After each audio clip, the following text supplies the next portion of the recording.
यहेजकेल भविष्यवक्ता की पुस्तक अध्याय 31। यहेजकेल भविष्यवक्ता की पुस्तक अध्याय 31। 11वें वर्ष के तीसरे महीने के पहले दिन को यहोवा का यह वचन मेरे पास पहुंचा। हे मनुष्य के संतान, मिस्र के राजा फिरौन और उसकी भीड़ से कह, अपनी बढ़ाई में तू किसके समान है? देख, अश्शूर तो लबानोन का एक देवदार था, जिसकी सुंदर सुंदर शाखें घनी छाया देती और बड़ी ऊंची थी, और उसकी फुनगी बादलों तक पहुंची थी।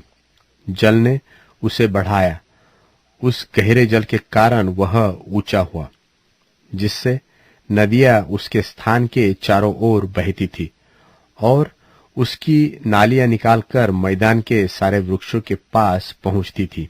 इस कारण उसकी ऊंचाई मैदान के सब वृक्षों से अधिक हुई, उसकी टहनियां बहुत हुई और उसकी शाखाएं लंबी हो गई, क्योंकि जब वे निकली तब उनको बहुत जल मिला। उसकी टहनियों में आकाश के सब प्रकार के पक्षी बसेरा करते थे, और उसकी शाखाओं के नीचे मैदान के सब भांति के जीव जंतु जन्मते थे, और उसकी छाया में सब बड़ी जातियां रहती थी। वह अपनी बढ़ाई और अपनी डालियों की लंबाई के कारण सुंदर हुआ, क्योंकि उसकी जड़ बहुत जल के निकट थी। परमेश्वर की बारी के देवदार भी उसको न छिपा सकते थे। सनोबर उसकी टहनियों के समान भी न थे, और न अरमोन वृक्ष उसकी शाखाओं के तुल्य थे। परमेश्वर की बारी का भी कोई वृक्ष सुंदरता में उसके बराबर न था।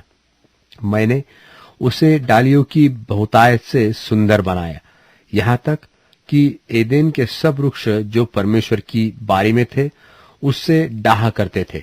इस कारण परमेश्वर यहोवा ने यो कहा है, उसकी ऊंचाई जो बढ़ गई और उसकी फुनगी जो बादलों तक पहुंची है, और अपनी ऊंचाई के कारण उसका मन जो फूल उठा है, इसलिए जातियों में जो सामर्थ्य है मैं उसी के हाथ उसको कर दूंगा, और वह निश्चय उससे बुरा व्यवहार करेगा। उसकी दुष्टता के कारण मैंने उसको निकाल दिया है। परदेशी जो जातियों में भयानक लोग हैं, वे उसको काटकर छोड़ देंगे। उसकी डालियां पहाड़ों पर और सब तराइयों में गिराई जाएगी, और उसकी शाखाएं देश के सब नालों में टूटी पड़ी रहेगी, और जाति जाति के सब लोग उसकी छाया को छोड़कर चले जाएंगे।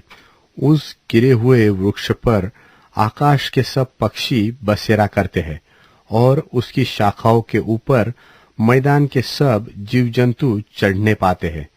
यह इसलिए हुआ है कि जल के पास के सब वृक्षों में से कोई अपनी ऊंचाई न बढ़ाए, न अपनी फुनगी को बादलों तक पहुंचाए, और उनमें से जितने जल पाकर दृढ़ हो गए हैं वे ऊंचे होने के कारण सिर न उठाएंगे, क्योंकि वे भी सब के सब कब्र में गड़े हुए मनुष्यों के समान मृत्यु के वश करके अधोलोक में डाल दिए जाएंगे। परमेश्वर यहोवा यो कहता है, जिस दिन वह अधोलोक में उतर गया, उस दिन मैंने विलाप कराया और गहरे समुद्र को ढांप दिया, और नदियों का बहुत जल रुक गया, और उसके कारण मैंने लबानोन पर उदासी छा दी, और मैदान के सब वृक्ष मूर्छित हुए। जब मैंने उसको कब्र में गड़े हुओं के पास अधोलोक में फेंक दिया, तब उसके गिरने के शब्द से जाति जाति थरथरा गई, और एदेन के सब वृक्ष अर्थात लबानोन के उत्तम उत्तम वृक्षों ने जितने उससे जल पाते हैं, उन सबों ने अधोलोक में शांति पाई। वे भी उसके संग तलवार से मारे हुओं के पास अधोलोक में उतर गए, अर्थात वे जो उसकी भुजा थे और जाति जाति के बीच उसकी छाया में रहते थे। सो महिमा और बड़ाई के विषय में एदेन के वृक्षों में से तू किसके समान है? तू तो एदेन के और वृक्षों के साथ अधोलोक में उतारा जाएगा, और खतनाहीन लोगों के बीच तलवार से मारे हुए के संग पड़ा रहेगा। फिरौन अपनी सारी भीड़ भाड़ समेत यो ही होगा। परमेश्वर यहोवा की यही वाणी है।